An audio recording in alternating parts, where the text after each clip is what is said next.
Assalamualaikum warahmatullahi wabarakatuh. Waalaikumsalam warahmatullahi wabarakatuh. Nama saya Ashifa Muzamil dari jurusan Sastra Jepang, Fakultas Ilmu Budaya, ingin mengerjakan tugas 7 dari mata kuliah Pancasila. Jadi materi pertama tentang video kali ini itu tentang dasar negara Pancasila. Kamu ada pertanyaan nggak buat kakak? Iya. Apa makna sila keempat? Sila keempat itu kan berbunyi dari kerakyatan yang dipimpin oleh hikmat kebijaksanaan dalam permusyawaratan perwakilan. Jadi intinya itu kerakyatan. Jadi karena dia itu segala sumbernya berasal dari rakyat, oleh rakyat, untuk rakyat, makanya itu tuh otomatis udah menjalankan makna dari Pancasila keempat, poin keempat. Next. Kenapa Indonesia negara demokrasi? Kenapa kamu kok balik-balik pertanyaan lagi? Karena dia kan negara demokrasi karena dia menganut dari salah satu Pancasila yang berasal dari sila keempat. Itu pertanyaan termasuk kan Pancasila, iya kan? Iya, termasuk sih. Itu kedua, itu pertanyaan kedua ya. Apa makna sila kelima?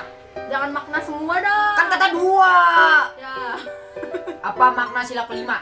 Makna sila kelima itu yang bunyinya itu kan keadilan sosial bagi seluruh rakyat Indonesia. Walaupun secara keseluruhan dan secara merata keadilan di Indonesia itu belum adil-adil banget. Tapi Tumpul ke atas, tajam ke bawah, woi. Ya, tapi sesungguhnya pada dasarnya Pancasila itu tidak hanya dari keadilan secara hukum, tapi keadilan secara kemanusiaan, keadilan secara hal-hal kecil aja tuh, misalnya kayak kakak bersikap adil kepada kamu, itu tuh udah termasuk keadilan sosial karena kakak menjalankan salah satu dari Pancasila itu. Gitu. Apa arti Pancasila bagi bangsa Indonesia? Pancasila itu sebagai sumber hukum, dasar negara, pokoknya kayak poin-poin segala sesuatu hal yang mendasar lah. Karena kamu tahu gak sih Dek, bahkan Undang-Undang 1945 aja itu sumber paling dasar itu dari Pancasila. Jadi bagaimana pendapat Anda mengenai Pancasila? Apakah berguna atau tidak berguna? Apakah dilaksanakan atau tidak dilaksanakan? Yang pertama, Pancasila itu pastinya berguna ya, karena poin-poinnya aja itu bisa dilaksanakan dengan baik. Dan kalau ditanyakan dilaksanakan dengan baik atau enggak, ya tentu saja sebagai warga negara yang baik kita harus melaksanakannya karena itu udah termasuk bersifat wajib. Kata siapa? Karena aku tadi barusan. Kalau kita pindah negara, apakah kita harus melaksanakan Pancasila? Tidak, karena kan kalau kita pindah negara, otomatis kita sudah tidak mengakui ideologi bangsa lagi. Karena keluarga negara Indonesia itu nggak bisa dua, dia cuma dibolehnya satu gitu. Kalau kita cuma pergi jalan-jalan ke luar negara, kita masih melaksanakan Pancasila atau tidak ya? Masih, karena kan jatuhnya keluarga negaraan kita masih Indonesia.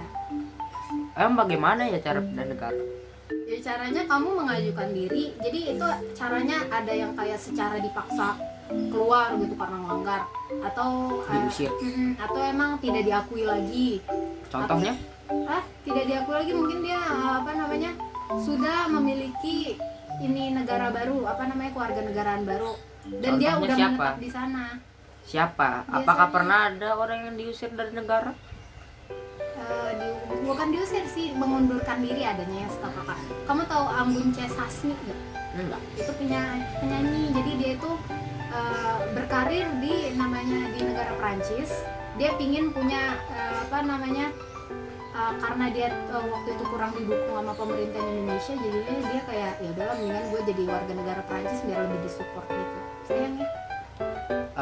Jadi apakah Pancasila harus dilaksanakan oleh warga Indonesia saja atau boleh dilaksanakan oleh orang-orang bule di luar sana? Mungkin kalau orang bule itu punya pemahaman yang lebih dalam tentang Pancasila dan dia melaksanakannya itu ya sah-sah saja. Tapi ya itu kebebasan mereka gitu loh. Hak dia, mau dia menganut ideologi atau keinginan terserah mereka. Kalau kita sebagai warga negara Indonesia itu wajib. Kenapa? Ya karena kan kita orang Indonesia. Jadi apa yang akan kita lakukan bila pemerintah itu sendiri yang tidak melaksanakan Pancasila?